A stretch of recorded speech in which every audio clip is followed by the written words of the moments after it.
मेरे छोटे छोटे बच्चे थे, मुझे कोई नौकरी नहीं मिल रही थी। जब मैं मजबूर होकर मर्द बनकर ड्राइवर की नौकरी करने लगी। मेरे मालिक बहुत अच्छे थे, रोज़ मुझसे रास्ते भर बातें करते जाते। जब एक दिन उन्होंने बातों बातों में बताया कि वो एक लड़की से मोहब्बत करते हैं। मैंने कहा रिश्ता ले जाएं, इतने जवान, खूबसूरत और अमीर हैं, कोई भी रिश्ता दे देगा। लेकिन पाँव तले से ज़मीन निकल गई जब उन्होंने मेरी ही तस्वीर। मेरा नाम फरवा है, मैं अपने वालिदैन की इकलौती औलाद हूँ। मुझे पढ़ने लिखने का कोई ख़ास शौक़ नहीं था, इसलिए मैट्रिक के बाद तालीम को खैरबाद कह दिया। मेरे वालिद का ताल्लुक़ एक जागीरदार घराने से था, इसलिए मेरे लिए पैसे या जॉब का कोई मसला नहीं था। मेरे वालिद के 2 भाई और 1 बहन है। शुरू से ही हमारे ख़ानदान में जायदाद की खातिर झगड़े रहे। अब्बा सारा दिन अदालतों में धक्के खाते थे और मेरे चाचा और ताया मिलकर हमारे हिस्से पर काबिज थे। फिर इन्हीं दिनों मेरे ताया अचानक से हम पर मेहरबान हो गए। उन्हें मुझ में एक ऐसी लड़की नजर आई जो उनके ख़ानदान की बहू बन सकती है। मेरी माँ कहती कि सांप के बच्चे सांप ही होते हैं।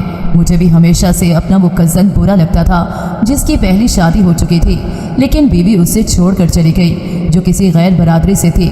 इसीलिए अब मेरे ताया को लगता था कि अपने ख़ानदान की लड़की होगी तो शायद मार पीट के बाद भी कम से कम भागेगी नहीं। दूसरी तरफ ताया ने चाचा के साथ मिलकर अब्बा को जलील करके रखा था, इसलिए अब्बा ने कहा कि मेरी तो एक ही बेटी है जिसे मैं तुम जैसों के हवाले नहीं कर सकता। कुछ दिन बाद मेरी एक सहेली की शादी थी। वो लोग बहुत अमीर लोग थे और अमीरों की शादियाँ और तमाम रस्में अमूमन रात को होती हैं। इस रात मुझे मेहंदी से आते देर हो गई थी जब एक तेज़ रफ्तार गाड़ी मेरे पास रुकी और किसी ने मेरे मुंह पर कपड़ा रखा और मैं बेहोश हो गई। मेरी आंख खुली तो मुझे बेदर्दी से एक तय खाने में फेंक दिया गया जहां पहले ही कुछ लड़कियां मौजूद थीं। ये एक बड़ा कमरा था। मुझे समझने में ज़्यादा देर नहीं लगी कि ये कैद खाना था। यहाँ पर बच्चे भी कैद थे जिनको बाकायदा स्मगल किया जाता था। कुछ लड़कियाँ भी थीं जिनसे क्लब में डांस करवाया जाता, कुछ कोठों पर बेची जाती थीं। पुलिस भी इस गैंग के साथ मिली हुई थी। इनमें से एक लड़का मुझे देखकर मुस्कुराया। मुझे बहुत गुस्सा आया। वो कब से मुझे घूर रहा था। मैंने डर के एक लड़की का हाथ पकड़ा और उससे कहा दुआ करो हम यहाँ से निकल जाएं। मैं डर और खौफ की वजह से कांप रही थी। एक इस लड़के की नज़रें मुझे डरा रही थी। तब वो लड़की बोली कि इसके अंदाज से तुम्हें पता नहीं चला कि वो लड़कों की तरह आम लड़का नहीं बल्कि एक ख्वाजा सरा है। मैंने हैरानी से इस लड़के को देखा जब किसी और लड़की से बातें कर रहा था और हाथ पे हाथ मारकर हंस रहा था। ये एक किस्म की जेल थी। मेरे वालिदैन का पता नहीं क्या हाल हुआ होगा। मैं रो रो कर दुआएं कर रही थी कि अल्लाह हमें यहाँ से निकाल। बहुत सारी लड़कियाँ जो रो रही थीं, कोई मिन्नतें कर रही थी कि हमें यहाँ से जाने दो, और बच्चों के रोने की आवाज़ें मुझे पागल कर रही थी। मैं एक बच्चे के पास बैठ गई जो बहुत प्यारा सा मासूम सा बच्चा था। मुझे इस पे बहुत तरस आया जो इंतहाई संजीदगी से ज़मीन को घू रहा था जैसे यहाँ से उसे निकलने की जगह मिल जाए। मैंने प्यार से उसके सर पर हाथ फेरा और कहा कि तू इन जालिमों के हाथ यहाँ कैसे आया। वो मज़ीद रोने लगा। तभी कुछ लोग अंदर आए और वहाँ मौजूद लोगों को भेड़ बकरियों की तरह हाँकने लगे कि चलो अब तुम लोगों को कहीं और जाना है। वो लोग इस वक्त जिस जंगल की एक जेल में थे अब इन सब को कहीं और शिफ्ट किया जा रहा था। ये तकरीबन 50 लोग थे और इस गैंग के लोगों के चेहरे नकाब से ढांप रखे थे। इसी लड़के ने जो ख्वाजा सरा था मेरे नज़दीक आकर कहा, लड़की तुम जानती हो ये लोग कितने ख़तरनाक हैं। उसने सामने देखते हुए कहा, वो शख्स जो नज़र आ रहा है वो तो पुलिस को कत्ल और ऐसे ही बड़े बड़े जुर्मों में मतलूब है, लेकिन पुलिस में कुछ काली भेड़ें थीं जिनकी वजह से वो लोग बच जाते थे। हमें वहाँ से एक दूसरी जगह मुंतकिल कर दिया गया। यहाँ से कुछ लड़कियों और बच्चों को यहाँ पहुँचाना था, पहुँचा दिया गया। इन बच्चों में वो बच्चा भी शामिल था जो मुझसे बहुत देर तक बातें करता रहा। वो दिन मेरी ज़िंदगी के बदतरीन दिनों में से थे।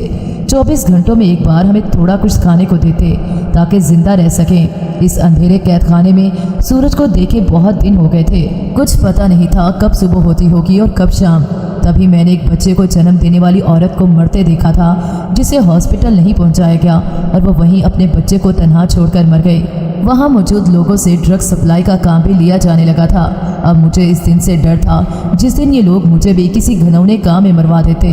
अक्सर हम जिन चीज़ों से डरते हैं वही होता है। अब ये लोग वहाँ मौजूद लोगों को नशे का आदी कर रहे थे ताकि उन्हीं लोगों से नशा फरोख्त करवा कर अपना काम निकाल सकें। एक दिन मुझे भी एक और कमरे में ले जाया गया। यहाँ मौजूद एक लड़के ने एक इंजेक्शन मुझे दिया। अब रोज़ यही होता और कब मैं इस नशे की आदी हो गई मुझे पता न चला। अब किसी को मुझे कहने की ज़रूरत न पड़ती। मैं खुद ब खुद नशे की तलब में इस लड़के के पास जाने लगी। वो लड़का मुझसे हल्की फुल्की बातें भी करता रहता। मेरा नाम, मैं कौन हूँ, कहाँ से आई हूँ और बताते हुए रोती थी कि मैं बदनसीब हूँ जिसके वालिदैन जीते जी मर गए होंगे। पता नहीं लोगों ने क्या क्या कुछ कहा होगा और मेरी जुदाई में मेरे माँ बाप इस दुनिया में जीते जी मर गए होंगे। इस लड़के ने जिसका नाम दाइम था, उसने एक दिन मुझसे वादा किया कि मुझे यहाँ से निकालेगा, लेकिन उससे पहले ही किसी ने उसे पुलिस के हवाले कर दिया। कहते हैं वक्त गुजर ही जाता है और मुझे लगता है जिस पर गुजर रही हो उससे पता होता है वक्त कैसे गुजरा। एक दिन जो हम लोगों की निगरानी पे शख्स खड़ा था वो फर्श पर गिरा और तड़पने लगा। उससे कुछ देर पहले किसी ने शराब पीते देखा था। हम सब ने इस मौके का फ़ायदा उठाया और वहाँ से निकलकर भागना शुरू कर दिया। तब तक इस गैंग के बाकी लोगों को पता चल गया। इन लोगों ने फायरिंग कर दी। यकीन करें उस दिन पता चला आज़ादी क्या होती है, जान कितनी प्यारी होती है। लोग अंधाधुंध भाग रहे थे। कुछ लोगों को गोलियां लग गईं, कुछ इस भगदड़ में जख्मी हो गए। मैं इतने ज़ोर से ज़मीन पर गिरी थी कि मेरा बाजू टूट गया था, लेकिन इस वक्त इस तकलीफ़ से ज़्यादा यही सोच थी कि यहाँ से भागना है, निकलना है, नहीं तो सारी ज़िंदगी यही ज़िंदगी होगी।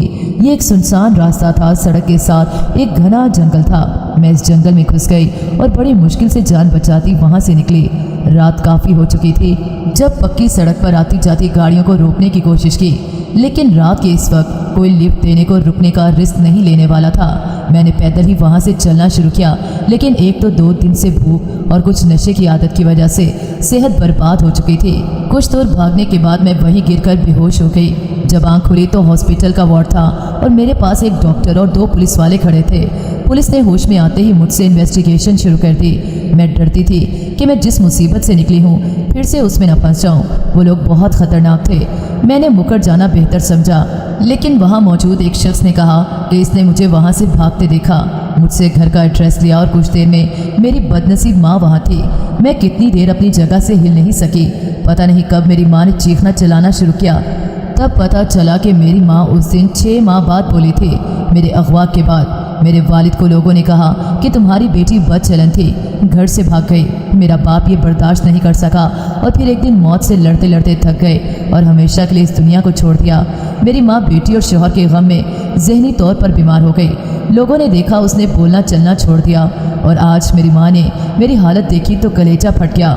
अस्पताल में आते जाते लोगों ने देखा मेरी माँ चीख चीख कर कहती रही, इसकी तबाही हो जिसने मेरा घर उजाड़ दिया। 2 दिन अस्पताल में रहने के बाद जब मैं माँ के साथ घर आई तो पता चला मुआशरा घर से भागना तो याद रखता है, लेकिन क्यों भागी, कैसे नहीं लौटी, कोई नहीं देखता। हर शख्स ने अपनी ऐनक लगा रखी है और सब अपनी ही नज़र और सोच के मुताबिक दूसरों पर फतवे लगाते हैं। हम बदकिस्मती से ऐसे लोग हैं कि हमें दूसरों के दोज़ख में जाने की फ़िक्र रहती है और ये भूल जाते हैं ऐसे में हम अपनी जन्नत भी गंवा रहे होते हैं। सारा ख़ानदान घर पर जमा था, जितने मुँह उतनी बातें थी।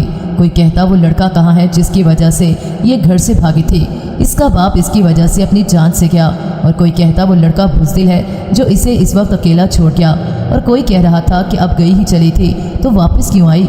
इन लोगों ने रखा नहीं तुम्हें। हम वजाहत भी एक हद तक देते हैं, जब कोई सच झूठ की परवाह किए बगैर सिर्फ इल्ज़ाम ही लगा रहा हो, कुछ सुनने को तैयार ना हो, तो आप यही सोचते हैं कि आपको अपने किरदार के सर्टिफिकेट देने की ज़रूरत नहीं। इस वक्त मैं भी जानती थी कि एक रात घर से बाहर रहना तक हमारे मुआशरे में औरत के लिए सज़ा बन जाता है। इसका अपना ही ख़ानदान उसे कबूल नहीं करता। मैं तो 6 माह बाद घर आई थी। मुझ पर फतवे लग रहे थे, इल्ज़ाम लग रहे थे। ख़ानदान वालों ने माँ से कहा इस नापाक को घर ही रखा तो ख़ानदान से हर नाता हर राब्ता तोड़ना होगा, और माँ ही तो वाहिद सहारा होती है औलाद की। जब सारा ज़माना भी दुत्कार दे तो माँ ही सीने से लगाती है। मेरी माँ ने मुझे सीने से लगा लिया और हम माँ बेटी ने शरीफों का ख़ानदान छोड़ दिया और यहाँ शहर में आ गई। यहाँ मेरी माँ की एक पुरानी सहेली रहती थी। रात के 10 बजे का वक्त था जब हम लोग उसके घर पहुँचे। हमें देखकर और इस वक्त अचानक देख के पता नहीं क्यों वो घबरा गई। उसने हमें कमरे में बिठाया, हाल अहवाल के बाद खाना खिलाया। तब तक उसके हैरान होने की वजह मुझे समझ आ गई थी। उसका पागल बेटा वहाँ आ गया और बार बार बच्चों की तरह माँ से ज़िद करने लगा। मेरी माँ ने कहा तुम चली जाओ, जो कहता है इसकी मान लो, हम लोग इंतज़ार कर लेते हैं। माँ की सहेली ने बताया कि ये लड़का इसके शौहर की पहली बीवी से है। इसकी औलाद नहीं तो इसने इसे ही अपना बेटा बनाकर पाला। अम्मा की सहेली ने बताया कि उसका बेटा एक बहुत काबिल तालिब इल्म था, अपने कॉलेज का बेस्ट प्लेयर था। एक दफ़ा मैच के दौरान किसी खिलाड़ी ने इसके सर पर कोई चीज़ मारी, जिसके बाद वो बेहोश हो गया और पूरा महीना अस्पताल में रहने के बाद भी डॉक्टर नाउम्मीद थे। और वही हुआ, इसके दिमाग पे चोट लगने की वजह से इसकी याददाश्त का एक हिस्सा चला गया। इसके लिए 25 साल की उम्र में भी इसका बचपन ही है। माँ की सहेली का बेटा, जिसका नाम रामिश था, बिल्कुल छोटा सा बच्चा लगता था। हम माँ बेटी उनके घर रहने लगे। रामिश सारा दिन अपने कमरे में पड़ा रहता या फिर अपनी माँ से जिद करके अपनी बात मनवाता। मैं अब उसके साथ बातें करती तो पहले की तरह मुझे ये न कहता कि मैं अजनबी लोगों से बात नहीं करता, मेरी माँ ने मना किया है। अब वो मेरी बात भी मानता था और अक्सर अपनी माँ से कहता उसे फरवा के हाथ का खाना खाना है। मैं भी उसका ख्याल रखती थी। अच्छा वक्त गुजर रहा था। इन लोगों का एहसान था, सर छुपाने को छलती थी, यही बहुत था। मेरी माँ अपनी सहेली के साथ लोगों के कपड़े सिलाई करने लगी। मैं सारा दिन घर के काम करती। रामिश के वालिद कुछ साल पहले फोत हो गए थे। घर में सिर्फ वो था और उसकी माँ। कुछ अरसे बाद अम्मा की सहेली ने अजीब ही फरमाइश कर दी कि वो मेरी शादी अपने बेटे से करना चाहती हैं। सब जानते थे बज़ाहिर रामिश ठीक था, लेकिन वो एक बच्चों जैसा जहन रखने वाला इंसान था जिसे अपना फ़ायदे नुकसान का कुछ पता नहीं था। अम्मा ने कहा कि तुम्हारे घर रहने की इतनी बड़ी कीमत तो ना मांगो, लेकिन अम्मा की सहेली ने शर्त रख दी कि या तो मैं उनके बेटे से शादी करूं या फिर हम लोग अपना बंदोबस्त कहीं और कर ले। लोग कैसे निकाब पहन कर फिरते हैं, इस दिन पता चला था। हम लोग उन्हें क्या समझते थे और वो क्या निकली थी। अम्मा ने कहा कि हम लोग यहाँ से भी चले जाएंगे, तुम इस पागल से शादी नहीं करो। लेकिन पता नहीं क्यों रामिश के लिए मेरे दिल भी नरम हो गया था। वो चाहे बच्चों जैसी जहनियत रखता था, लेकिन मुझे वो अच्छा लगने लगा। मैंने अम्मा से कहा कि मैं भी कुछ इतनी खास तो हूँ नहीं जो कोई शहजादा सलीम आएगा मेरे लिए, और ख़ानदान से हम निकाले जा चुके हैं। कोई भी शरीफ आदमी जब मेरा माजी जान लेगा तो मुझे कभी इज्जत नहीं देगा, इसलिए यही बेहतर है कि इसी घर की छत तले रहें। अम्मा रोती रही कि एक बेटी थी, कैसा नसीब ले आई, बदकिस्मत ही रही। इस दिन मैं भी देर तक रोती रही। जब मुझे एहसास हुआ कोई कमरे के दरवाजे पे है, मैंने दरवाज़ा खोला तो रामिश था, हाथ में एक गुड़िया थी। मैंने उसे अंदर आने का रास्ता दिया तो कहने लगा, इस वक्त मैं किसी लड़की के कमरे में नहीं जाता, तुम बाहर आ जाओ, मेरी बात सुन लो। इस दिन मैं बहुत हंसी थी, अजीब पागल था। उसने मुझे रुई से बनी छोटी सी गुड़िया दी जिसके सर पे काले धागे से बहुत सारे बाल बनाए गए थे। कहने लगा, ये तुम हो, देखो इसके बाल भी तुम्हारे जैसे हैं। मैंने गुड़िया ले ली और कमरे में आ गई। मेरी ज़िंदगी इस रुई की गुड़िया जैसी ही तो हो गई थी। और फिर एक शाम कुछ मोहल्ले के लोगों की मौजूदगी में मेरा निकाह रामिश से कर दिया गया। मेरी माँ वहाँ मौजूद नहीं थी, वो ये सब देख नहीं सकती थी, लेकिन हमारी मजबूरी ने हमें यह फैसला करने पर मजबूर किया। बज़ाहिर रामिश खुश शक्ल लड़का था, जब तक बोलता या बातें न करता कोई कह नहीं सकता था कि इस नौजवान का दिमाग बच्चों जैसा है। निकाह के बाद रामिश की सारी जिम्मेदारी मुझ पे आ गई। अब मुझे वो ऐसे ही संभालना पड़ता जैसे बच्चों को संभालते हैं। मेरी सास अब बहुत खुश थी, जो चाहती थी वो हो गया था। एक दिन एक फ़कीरनी आई, उससे कहा, मुझे खाना खिला, मैं तुझे दुआ दूंगी, हर मुराद पूरी होगी तेरी। मेरी मुराद भला इसके सिवा क्या होती कि मेरा शौहर ठीक हो जाए। इस फ़कीरनी ने खाना खाया और जाते हुए मुझे दुआ दे गई, तेरा शौहर तुझे ज़िंदगी भर सच्ची मोहब्बत दे। मैं उसकी दुआ पर हैरान थी। मेरे शौहर को तो पता ही नहीं था कि बीवी क्या होती है और मोहब्बत क्या। कहते हैं दुआएं तकदीरें बदल देती है, मैंने भी बदलती देखी। रामिश दिन ब दिन बेहतर हो रहा था। अब उसका इलाज भी दोबारा शुरू करवाया था। इस बार डॉक्टर भी पुरुमीद थे। मेरा सारा दिन भी रामिश की देखभाल और रात अल्लाह से रो रो कर दुआओं में गुजर जाती थी। फिर अल्लाह ने मेरी सुन ली और रामिश पहले से बहुत बेहतर हो गया। लेकिन तब पता नहीं मेरी सास को क्या लगा कि रामिश अगर ठीक हो गया तो कहीं सब कुछ मेरे नाम न कर दे। वो अब रामिश को मेरे पास बैठने तक न देती। इन्हीं दिनों मेरी वालदा की तबीयत इतनी बिगड़ गई कि मुझे अपनी बदकिस्मती का यकीन होने लगा। मेरी सास ने हर मदद से इनकार कर दिया। मैं सारा महीना सरकारी अस्पताल में माँ का इलाज करवाती रही। वहाँ से भी आधी दवाई मिलती और आधी कहते बाहर मेडिकल स्टोर से ले लो।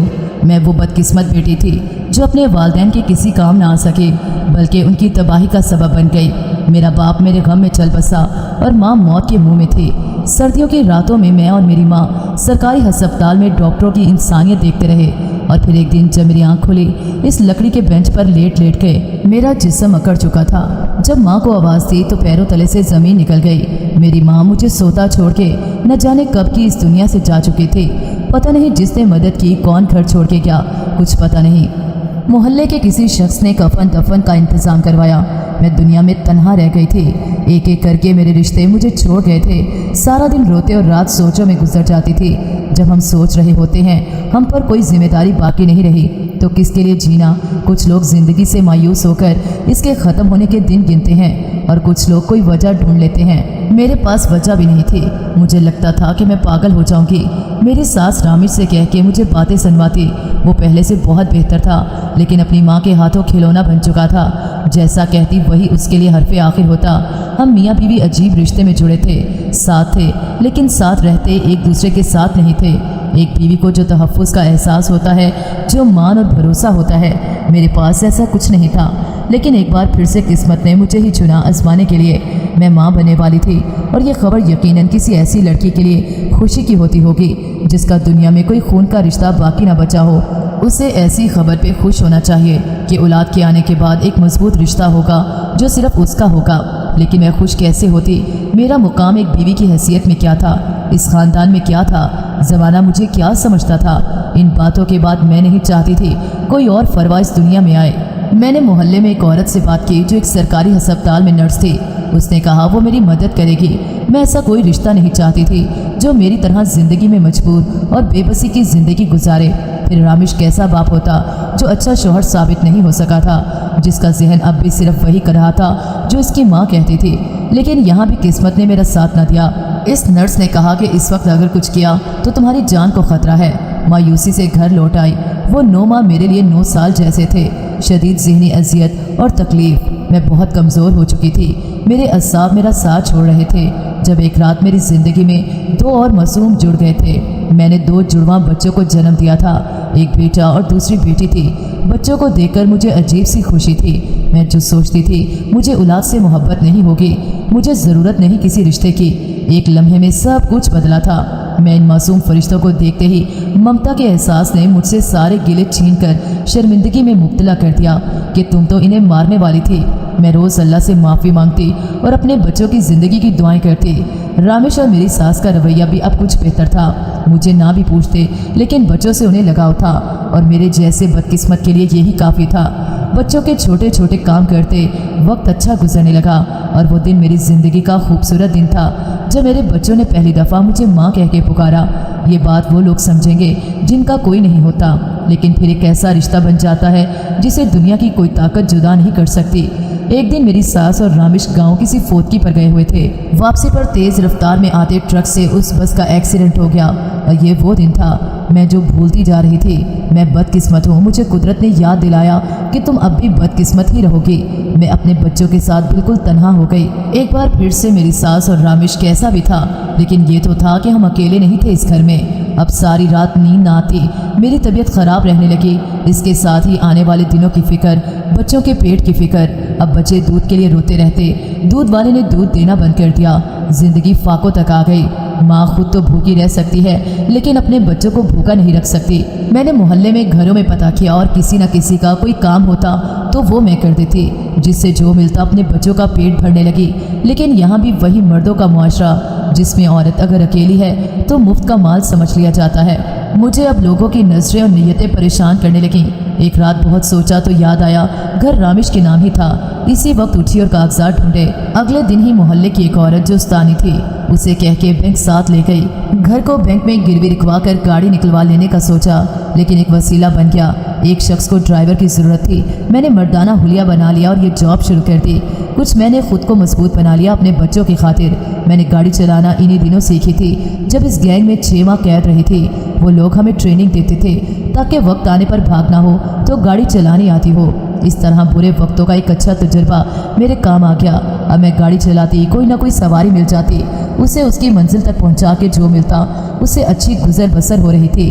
बच्चों को स्कूल में दाखिल करवा दिया। ज़िंदगी कुछ ट्रैक पर आ गई। मेरे साहब को गाड़ी की ज़रूरत थी।